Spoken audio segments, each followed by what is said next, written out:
Hello everyone, स्वागत है आपका मेरे यूट्यूब चैनल में। आज की क्लास में हम क्या पढ़ेंगे, ये सीवीटी 2024 का जो हमने प्रीवियस ईयर क्वेश्चंस का जो सीरीज चला रखा है जनरल टेस्ट के लिए, उसका ये 10th वीडियो है। अगर आपने बाकी के सारे वीडियो नहीं देखे हैं तो आप चैनल को चेकआउट करके बाकी के सारे वीडियो देख सकते हैं। ठीक है, साथ में मैंने कुछ चैप्टर भी कवर किए हैं तो उसके भी वीडियो आप जाकर चैनल को चेकआउट करके देख सकते हैं। तो चलिए आज की क्लास को शुरू करते हैं। आज हम 10 से 12 क्वेश्चन के प्रैक्टिस करेंगे हमेशा की तरह। प्रैक्टिस करने के समय आप क्या करेंगे कि वीडियो को पॉज करके खुद से क्वेश्चन करने की कोशिश करेंगे, फिर मेरे एक्सप्लेनेशन को देखेंगे। ठीक है, अगर आपको कोई भी सीवीटी से रिलेटेड डाउट रह जाता है तो मेरे इंस्टाग्राम पे या टेलीग्राम पे पर्सनली कॉन्टैक्ट कर सकते हैं। तो चलिए, पहला क्वेश्चन क्या कहता है, the digit at unit place of the product of 91 into 92 into 93 into 94 into dot dot करके 99 तक दिया हुआ है। ठीक है, और इसमें हमसे पूछ रहा है कि यूनिट डिजिट पे क्या आएगा इनके मल्टीप्लाई करने पे। तो देखो, जानबूझ के इसमें 95 नहीं दिया हुआ है।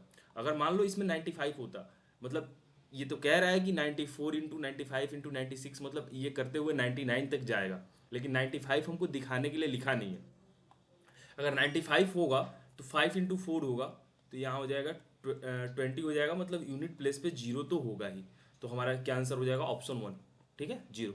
नेक्स्ट क्वेश्चन पे चलते हैं। नेक्स्ट क्वेश्चन क्या कह रहा है, इफ एक्स क्यू, ये x q ratio y q, ये कितना दिया हुआ है, 512 रेशियो 729, ये हमारे पास दिया हुआ है। अब इसको आप करोगे, ये हो जाएगा एक्स बाई वाई। ठीक है, अब ये क्यू है तो क्यू को आप इधर भेज दो, तो ये 512 बाई 729 हो जाएगा। तो ये 512 किसका, 8 का क्यू 512 होता है, और 9 का क्यू क्या होता है, 729। तो 8/9 हो जाएगा हमारा, 8:9 हो जाएगा, ऑप्शन टू। ये बहुत ही, दो क्वेश्चन बहुत ही इजी इजी क्वेश्चन थे। ठीक है, इसमें ज़्यादा टाइम लगने वाला नहीं है, तो ऐसे ही टाइम बचेगा, बाकी सारे क्वेश्चन को करते हैं। नेक्स्ट क्वेश्चन क्या कह रहा है, नेक्स्ट क्वेश्चन कह रहा है कि 1000 soldier in A fort had enough food provision for 20 days. मतलब 1000 सैनिक हैं एक किसी किले में, और उनके लिए जो है फूड जो है 20 दिनों के लिए उन्हें उनके पास खाना है। लेकिन क्या किया जाता है कि कुछ कुछ सैनिक को क्या किया जाता है, दूसरे किले में ट्रांसफ़र कर दिया जाता है।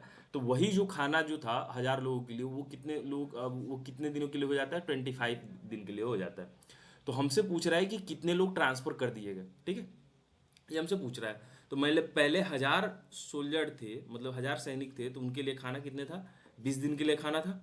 अब सोल्जर कितने हो गए, मान लो एक सोल्जर जो है वो ट्रांसफर कर दिए गए, तो वही खाना जो हो गया वो कितना हो गया, 25 डे के लिए हो गया। ठीक है, अब इसको आप कट करोगे तो ये कितना आ जाएगा, 25 इंटू, ये हो जाएगा हमारा 40, 40 इंटू 20 करोगे तो ये 800 हो जाएगा। ये हो जाएगा 1000 - x, ये हो जाएगा x इक्वल टू 200। तो कितने सैनिक ट्रांसफर किए गए, अगर 200 लोगों को ट्रांसफर कर दिया जाता है तो वही खाना जो है बाकी लोगों के लिए कितना दिन के लिए हो जाएगा, 25 दिन के लिए हो जाएगा। तो ऑप्शन सी हो जाएगा। ठीक है, नेक्स्ट क्वेश्चन पे चलते हैं। नेक्स्ट क्वेश्चन क्या कह रहा है, two dice are tossed, what is the probability that the sum of the number on the two dice is prime number. देखो, दो डाइस को उछाला जाता है और हमसे पूछ रहा है कि क्या प्रोबेबिलिटी है कि वो प्राइम, उनका जो सम होगा दोनों डाइस का सम, वो प्राइम नंबर होगा। तो पहले तो डाइस में क्या क्या आता है उसको हम ध्यान से देखेंगे। देखो, टू आने का मतलब नंबर ऑफ, मतलब दोनों का सम टू हो, उसके आने का प्रोबेबिलिटी ऐसे ही लिखते हैं, 3 आने का, 4 आने का, ऐसे एक टेबल बना लो। मैंने पिछले वीडियो में भी इसका डिस्कस किया था। 7, 8, ये 8 यहाँ से लिखो, उल्टा यहाँ से 8, 9, 10, 11 और 12। अब यहाँ से लिख दो 1, 2, 3, 4, 5, 6। 7 आने का प्रोबेबिलिटी कितना है, 6 बार है। 6 और 8 आने का प्रोबेबिलिटी, मतलब सम ऑफ 6 और सम ऑफ 8 आने का प्रोबेबिलिटी कितना है, 5 बार है। सम ऑफ 5 और सम ऑफ 9 आने का प्रोबेबिलिटी कितना है, 4 बार है। सम ऑफ 4 और सम ऑफ 10 आने का प्रोबेबिलिटी कितना है, 3 बार है। सम ऑफ 3 और 11 आने का प्रोबेबिलिटी कितना है, 2 बार है। और सम ऑफ 2 और 12 आने का प्रोबेबिलिटी कितना है, 1 बार है। ठीक है, ये ध्यान रखोगे, ये टेबल ध्यान रखोगे तो सम वाले जितने भी क्वेश्चन है, अगर सम से जितने भी क्वेश्चन आएंगे, 1 से 2 क्वेश्चन तो आते ही हैं, वो तुम्हारे आराम से बन जाएंगे। तो ये हमसे कह रहा है कि दो डाइस का वो होना चाहिए, प्राइम नंबर होना चाहिए। ठीक है, तो प्राइम नंबर होना चाहिए, तो प्राइम नंबर क्या क्या हो जाता है, 2 हो जाता है, 3 हो जाता है, 5 हो जाता है, 7 हो जाता है, 11 हो जाता है। यही होगा हमारा, क्योंकि दो डाइस है तो मैक्स टू मैक्स कितना आ जाएगा, उनका सम 12 होगा, 6 + 6 लास्ट का 12 होगा। और प्राइम नंबर क्या आएगा, 2, 3, 5, 7, 11। तो 2 आने का प्रोबेबिलिटी कितना है, 1 है, 1 है। ठीक है, 3 आने का प्रोबेबिलिटी कितना है, 2 है। ठीक है, 5 आने का प्रोबेबिलिटी कितना है, 4 है। 7 आने का प्रोबेबिलिटी कितना है हमारे पास, 6 है। और 11 आने का प्रोबेबिलिटी हमारे पास कितना है, 2 है। ठीक है, तो इनका अगर सम कर दे और टोटल आउटकम कितना हो जाएगा, टोटल आउटकम निकालने के लिए एक सिंपल फॉर्मूला है। टोटल आउटकम निकालने के लिए जब भी टोटल आउटकम निकालना हो किसी भी चीज़ का, तो जितने भी डाइस हो उसके ये 6 और जितने भी डाइस हो उसका n होता है। तो यहाँ पे 2 डाइस है तो 6 का स्क्वायर हो जाएगा, तो कितना आ जाएगा, टोटल आउटकम 36 हो जाएगा। अब टोटल आउटकम हमें पता चल गया 36 होगा, और हमारे पास प्रोबेबिलिटी कितना है, 1+2। फेवरेबल आउटकम कितना है, 1+2 3, 3 और 4 7, 7 और 6 कितना 13, और 13 और 2 15। तो ये कितना हो जाएगा 15/36। ठीक है, इसको आप कट करोगे तो कितना आ जाएगा 5, इसको कट करोगे तो 1 और 2, 5/12। हमारा आंसर क्या हो जाएगा, ऑप्शन सी, 5/12। नेक्स्ट क्वेश्चन पे चलते हैं। नेक्स्ट क्वेश्चन क्या कहता है, नेक्स्ट क्वेश्चन सेम क्वेश्चन है और इसमें क्या कह रहा है कि ऑड प्राइम नंबर बताओ। ऑड प्राइम नंबर में अब ध्यान से देखना है कि जब भी हमने प्राइम नंबर चूज किया था तो 2, 3, 5, 7, 11 चूज किया था। ऑड में क्या हो जाएगा कि 2 हट जाएगा। ठीक है, अब इनका प्रोबेबिलिटी देख देते हैं। अब बाकी जो होगा इसमें से 2 घटा लो, मैक्स में से इसमें से 2 घटा लो, तो कितना आ जाएगा हमारे पास, यहाँ पे 3, 5, 7, 11 हो जाएगा। 3, 5, 7, 11 हो जाएगा। तो पहले का कितना था, एक मिनट, 3, 5, 7, 11 हो जाएगा। ठीक है, तो यहाँ पे से 2 आने का प्रोबेबिलिटी कितना था, 1 था। तो इसमें से 1 घटा लो, तो 15 में से टोटल 15 था पहले, उसमें से 1 घटा लो तो 14 हो गया। मतलब इनके 3, 5, 7, 1 आने का प्रोबेबिलिटी कितना आ रहा है, 14 आ रहा है इनका सम। तो 14/36 हो जाएगा। तो ये कट हो जाएगा तो हमारा कितना आ जाएगा, 7/18। हमारा आंसर क्या हो जाएगा, ऑप्शन सी। नेक्स्ट क्वेश्चन पे चलते हैं। नेक्स्ट क्वेश्चन क्या कहता है कि what is the mean proportional of 48 and 12। Ratio and proportion chapter अगर आपने नहीं पढ़ा है तो आप जाकर चैनल को चेकआउट करके देख सकते हैं, उसमें मैंने मीन प्रोपोर्शन अच्छे से समझाया है। तो मीन प्रोपोर्शन में एक फॉर्मूला निकल के आता है कि जब भी आप मीन प्रोपोर्शन निकालेंगे, √48 इंटू 12 कर दो, आराम से मीन प्रोपोर्शनल निकल जाएगा। तो 48 कितना होता है, 12 इंटू 4 कर दो, इंटू 12 हो जाएगा। यहाँ से 12 निकल जाएगा और यहाँ से 2 निकल जाएगा, तो ये कितना आ जाएगा, 24। हमारा आंसर हो जाएगा ऑप्शन 2। नेक्स्ट क्वेश्चन पे चलते हैं। नेक्स्ट क्वेश्चन क्या कहता है, the sum of how many term of the AP 6, 12, 18 and 24 is 1800। क्या कह रहा है कि एक एपी दिया हुआ है 6, 12, 18 और 24, और इनका सम कितना है, 1800 है, और हमसे टर्म पूछ रहा है कि 1800 कब हो जाएगा पूरा इनका सम।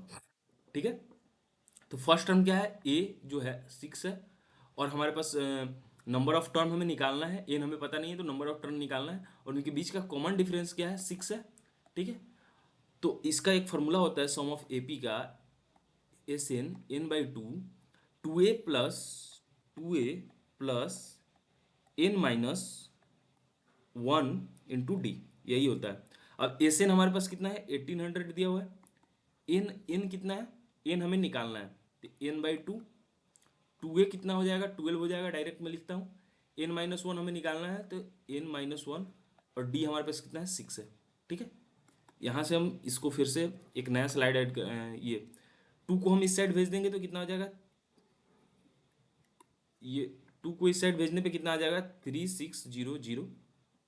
ठीक है, यहाँ हो जाएगा n, 12 + 6n-6। ठीक है, अब एक नया स्लाइड में ऐड कर लेता हूँ, तो ये कुछ निकल के आएगा 3600 = n।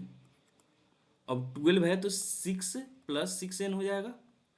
ठीक है, ये 3600 6n प्लस, यहाँ से आप क्या कर सकते हैं, हम 6n + 6n² आ रहा है ना, तो हम क्या कर सकते हैं, 6 को हम निकाल लें तो ये क्या हो जाएगा हमारे पास, n × 6।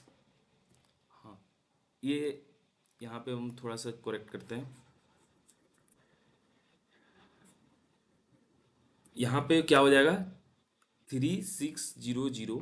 ठीक है, अब यहाँ पे हमारे पास कितना आ गया कि n,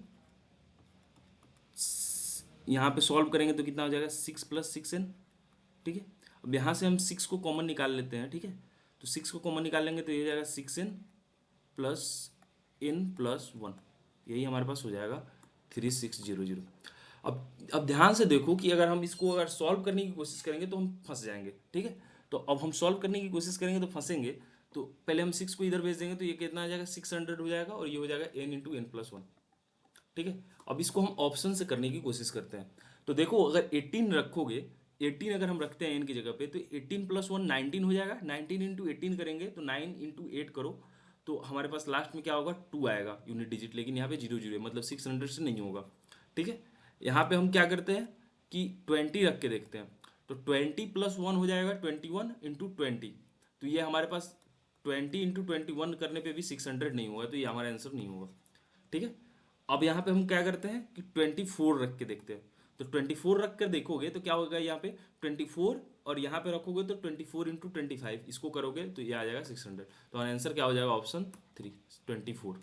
नेक्स्ट क्वेश्चन पे चलते हैं। नेक्स्ट क्वेश्चन क्या कहता है, for natural number a and B, a plus b का whole square minus a minus b का होल स्क्वायर ग्रेटर देन 29, ठीक है, and the smallest value of A B is m. तो हमसे पूछ रहा है इस इक्वेशन का वैल्यू बता दो, m square plus M plus 1। ठीक है, अब इसका पूछ रहा है तो इसको हम सॉल्व करते हैं, ए प्लस बी का होल स्क्वायर, ठीक है, माइनस ए माइनस बी का होल स्क्वायर ग्रेटर देन कितना से, 29 से। तो इसको आप तोड़ोगे तो कितना आ जाएगा, a square 2ab plus b square minus a square, ठीक है, a square minus 2ab plus b square, ठीक है, ग्रेटर देन 29। देखो ए स्क्वायर से ए स्क्वायर कट हो जाएगा, अब ये बी स्क्वायर से बी स्क्वायर भी कट हो जाएगा, और ये क्या हो जाएगा, 4ab ग्रेटर देन 29। अब ध्यान से देखो कि ये ए बी जो है, ये 4 का, ये जो नंबर होगा ये 4 का मल्टीपल होगा, और ए बी जो होगा वो ग्रेटर होगा। तो यहाँ पे जो भी होगा यहाँ पे ग्रेटर वैल्यू होगा, 29 से क्या होगा, ग्रेटर वैल्यू होगा। तो 29 से नज़दीकी ग्रेटर वैल्यू जो 4 का मल्टीपल हो कौन सा होगा, यहाँ पे अगर ए बी के पास अगर 32 होता तो ये 4 का मल्टीपल होगा, ठीक है, 4 का मल्टीपल होगा, और ए ग्रेटर भी है, ठीक है। तो ये हमारा क्या हो जाएगा, ए बी इक्वल टू क्या आ जाएगा हमारे पास, 8 हो जाएगा। ए बी इक्वल टू 8 आ गया हमारे पास। अब जब ए बी इक्वल टू 8 आ गया, of A B is M, ठीक है, ए- तो अब एम क्या हो गया, एम इक्वल टू क्या हो गया, 8 हो गया। क्या कह रहा था, smallest value of A B is M, smallest value A B का स्मॉलेस्ट वैल्यू क्या होगा, 8 होगा, ठीक है, और वो क्या है, एम है। तो यहाँ पे हम इस इक्वेशन पे रखेंगे M square plus M plus 1 पे, तो ये क्या हो जाएगा हमारा, 8 स्क्वायर प्लस 8 प्लस 1, तो ये हो जाएगा 8 का स्क्वायर हो जाएगा 64 प्लस 8 प्लस 1 9 हो जाएगा। तो ये हमारा टोटल कितना हो जाएगा, 73 हमारा आंसर हो जाएगा। तो हमारा ऑप्शन कौन सा होगा, ऑप्शन सी। नेक्स्ट क्वेश्चन पे चलते हैं। नेक्स्ट क्वेश्चन क्या कह रहा है कि a train leaves Delhi at 4:10 PM and reach Aligarh at 7:25 PM। एक ट्रेन है जो दिल्ली को छोड़ती है, दिल्ली से कितने बजे, 4:10 पे खुलती है, और अलीगढ़ 7:25 पे पहुंचती है, और उसका एवरेज स्पीड हमारे पास है। तो हमें से पूछ रहा है कि डिस्टेंस बताओ अलीगढ़ और दिल्ली के बीच का। ठीक है, तो 7:25 में यहाँ से खुलती है, ठीक है, और 4:10 में खुलती है और 7:25 में पहुंचती है। तो टाइमिंग इसका कितना आ रहा है, यहाँ से आप माइनस करोगे तो 3 घंटे 15 मिनट। और 3 घंटे 15 मिनट को अगर हम ये अब इसको हम टोटल को घंटे में चेंज करते हैं, क्योंकि 15 मिनट है तो इसको हम हावर में चेंज कर देते हैं एक साथ ही। तो 15/60 करेंगे तो हावर में चेंज हो जाता है, कितना आ जाएगा हमारे पास, 13/4 आवर। चेंज करने पे 13/4 आवर आया, और हमारे पास स्पीड दिया हुआ है, तो डिस्टेंस बराबर क्या होता है, स्पीड इंटू टाइम। तो 40 इंटू 13/4, तो इसको आप कट करोगे तो ये 10, तो ये कितना आ जाएगा, 130 किलोमीटर। कौन सा ऑप्शन होगा हमारा, ऑप्शन 2। नेक्स्ट क्वेश्चन पे चलते हैं। नेक्स्ट क्वेश्चन क्या कहता है, which term of AP 121 117 113 is it's first negative term. अब इसमें हमसे पूछ रहा है कि ये 121 अगर हम ऐसे ही घटाते चले जाएं तो इसका कौन सा टर्म ऐसा होगा जो निगेटिव होगा। ठीक है, तो निगेटिव होगा, तो मान लो हम उसको मानते हैं 30वां टर्म जो होगा इसका निगेटिव होगा। ठीक है, तो जो फॉर्मूला होता है T30 A plus n-1 into d. ए हमारा 121 है, प्लस एन हम 30वां टर्म मान लेते हैं, 30वां टर्म पे निगेटिव होगा, एक मान के देखते हैं। और 30 इसलिए हमने सेलेक्ट किया क्योंकि 30 करने पे कैलकुलेशन थोड़ा सा इजी हो जाएगा। इंटू डी करने पे कितना आ जाएगा, 4 हो गया। अब हमारे पास 121 प्लस 30 में से करेंगे तो 29 इंटू 4, तो 29 इंटू 4। अब ये क्या हो जाएगा, -4 होगा यहाँ पे। ठीक है, -4 होगा, क्योंकि आप 117 माइनस 121 करोगे तो -4 ही आएगा। यहाँ पे हमने गलती किया था, -4। तो 29 इंटू 4 कितना आ जाएगा हमारे पास, 116 हो जाएगा। 121 माइनस 116, तो ये हमारे पास कितना हो जाएगा, 5 हो गया, मतलब ये +5 हो गया। अब +5 हो गया तो देखो कि तीसवा टर्म इसका क्या हो रहा है, तीसवा टर्म हो रहा है 5 हो रहा है, और इनके बीच का जो डिफरेंस है, कॉमन डिफरेंस कितना है, 4 का डिफरेंस है, ठीक है। तो इसमें से अगर हम 4 माइनस करेंगे तो 1 होगा, वो क्या होगा, एक तीसवा टर्म होगा। अब इसमें से 4 माइनस करेंगे तो ये क्या हो जाएगा, -3 जो होगा वो हमारा क्या होगा, 32वां टर्म होगा, मतलब 32वां टर्म जो होगा वो निगेटिव होगा। तो हमारा कौन सा ऑप्शन हो जाएगा, ऑप्शन 1 हो जाएगा सही। 32 टर्म जो होगा इसका निगेटिव होगा, ठीक है। तो चलिए नेक्स्ट क्वेश्चन पे चलते हैं। थोड़ा सा वीडियो लंबा हो गया तो वीडियो को पूरा देखेंगे, ठीक है, और अपने दोस्तों में भी शेयर करेंगे, शेयर नहीं करते हैं आप लोग, ठीक है। और आपको कोई भी पर्सनली दिक्कत हो तो आप मेरे इंस्टाग्राम पे या मेरे टेलीग्राम पे मैसेज कर सकते हैं। नेक्स्ट क्वेश्चन पे देखते हैं, what are the coordinate of the mid point of line segment joining the point A and B. A and B कोई पॉइंट है, ठीक है, और उसके मिड पॉइंट का कोऑर्डिनेट हमसे पूछ रहा है, और ए बी का कोऑर्डिनेट दिया हुआ है 3 4, और इसका क्या कोऑर्डिनेट है 5 6। तो ये मान लो मिड पॉइंट है, ये मान लो मिड पॉइंट है, ठीक है। अब इसका कोऑर्डिनेट हमसे पूछ रहा है एक्स और वाई, ठीक है। तो इसका एक्स क्या होगा, 3 + 5/2, मतलब ए का कोऑर्डिनेट और बी का कोऑर्डिनेट का हाफ ही तो मिड होगा ना। तो 3 + 5 क्या हो जाएगा, 8 हो जाएगा, और 8/2 कितना हो जाएगा, 4 हो जाएगा। तो एक्स कितना आ जाएगा हमारे पास, 4 हो जाएगा, और वाई कितना हो जाएगा, 4 + 6/2, तो ये कितना आ जाएगा, 5 हो जाएगा। वाई का कितना आ गया, 5 आ गया। तो 4 और 5 कोऑर्डिनेट होगा इसका मिड पॉइंट, ऑप्शन 3।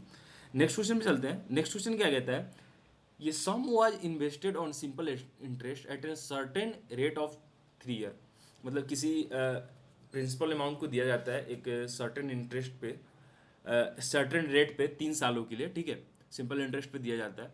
वो कह रहा है कि अगर 2% और हाई कर दिया जाएगा, मतलब जो रेट जो है जितने पे किया गया है उसको अगर 2% और हाई कर दिया जाएगा तो 360, मतलब 360 ज़्यादा इंटरेस्ट मिलेगा।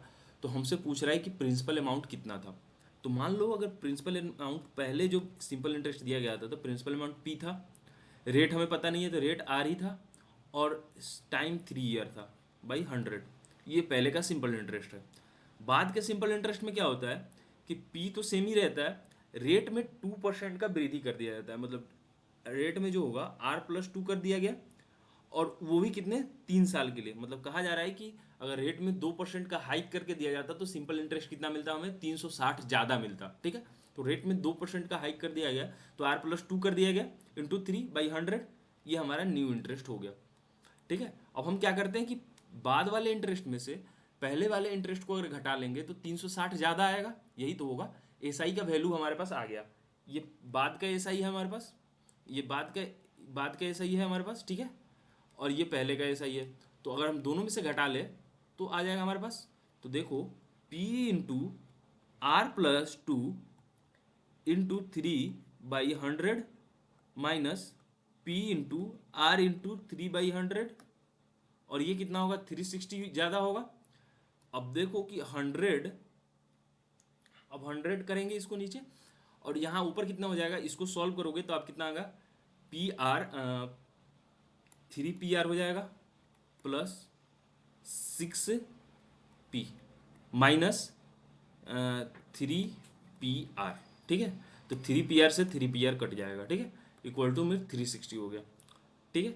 6P इक्वल टू 360 इंटू 100, तो P इक्वल टू 360 इंटू 100/6, यही होगा हमारे पास। अब इसको हम कट करते हैं तो ये कितना, 60 हो जाएगा। अब 60 इंटू 100 ये कितना आ जाएगा हमारे पास, 60 इंटू 100 हो जाएगा, इधर मैं लिख देता हूँ, ये हो जाएगा 6000। तो हमारा आंसर प्रिंसिपल कितना होगा, P हमें निकल गया कितना, 6000, ऑप्शन सी। नेक्स्ट क्वेश्चन पे चलते हैं। नेक्स्ट क्वेश्चन क्या कहता है कि a pole is observe from 2 point A and b on horizontal plane. एक पोल है, मान लो ये पोल है, ठीक है, ये खंबा है, और इनका एक हॉरिजेंटल प्लेन पे ए और बी पॉइंट पे ऑब्जर्व कर रहा है, ठीक है। तो अब ये a point A and B are the distance of 9 metre and 60 metre. Point a कितना है, 9 मीटर पे है इस पोल से, ठीक है, और पॉइंट बी कितना है, 16 मीटर पे है। मतलब 16 मीटर क्या होगा, ये होगा पूरा, मतलब इसके फीट से पूरा 16 मीटर, ठीक है। अब हमसे कह रहा है कि respectively from the foot of the pole if angle of elevation of the top of the pole from A and B are complementary. और एंगल ऑफ एलिवेशन क्या कह रहा है कि कॉम्प्लीमेंट्री है, मतलब पूरक है, मतलब 90 अल्फा प्लस बीटा जो होगा वो 90 डिग्री होगा, यही होगा, ठीक है। Then find the height of the pole. तो मान लो कि ये 90 माइनस अल्फा है और ये अल्फा है, तो ये 90 माइनस अल्फा होगा। जब कॉम्प्लीमेंट्री है तो ए और बी कितना हो जाएगा, ए मान लो अल्फा है तो बी कितना हो जाएगा, 90 माइनस अल्फा हो जाएगा। तो जब भी कॉम्प्लीमेंट्री एंगल बोले कि दोनों एंगल का सम जो है वो कॉम्प्लीमेंट्री एंगल है, तो ऐसे क्वेश्चन के लिए क्या करते हैं कि जो भी उनका डिस्टेंस दिया हो उसको हम रूट अंडर कर देंगे। तो 9 × 16 को रूट अंडर कर दो, सिंपल। तो हमारा क्या हो जाएगा, हाइट ऑफ द पोल निकल कर आ जाएगा, ठीक है। तो 9 × 16 को करोगे तो 3 × 4 तो 12 हो जाएगा, और यही हमारा हाइट होगा इस पोल का, 12 मीटर, ठीक है। तो आंसर क्या हो जाएगा, ऑप्शन 1। तो इसी के साथ ये लगभग 10 से 12 क्वेश्चन बहुत ही इंपॉर्टेंट क्वेश्चन थे प्रीवियस ईयर के। अगर आप प्रीवियस ईयर एनालाइज कर लेते हो तो सीवीटी आपके लिए बहुत ही ईजी हो जाएगा। तो और भी आएंगे वीडियो, सारे थोड़े लेट हो रहे हैं क्योंकि कभी कभी दिक्कत हो जाती है कुछ, ठीक है। अगर आपको कोई भी दिक्कत हो, आपको कोई भी डाउट रह जाता है, तो आप मुझसे मेरे पर्सनली टेलीग्राम पे या इंस्टाग्राम पे कांटेक्ट कर सकते हैं। बाकी आप अपने दोस्तों में भी वीडियो को शेयर करें और चैनल को सब्सक्राइब कर ले, और वीडियो पसंद आ रहा हो तो वीडियो को लाइक करें। मिलते हैं नेक्स्ट वीडियो में, धन्यवाद।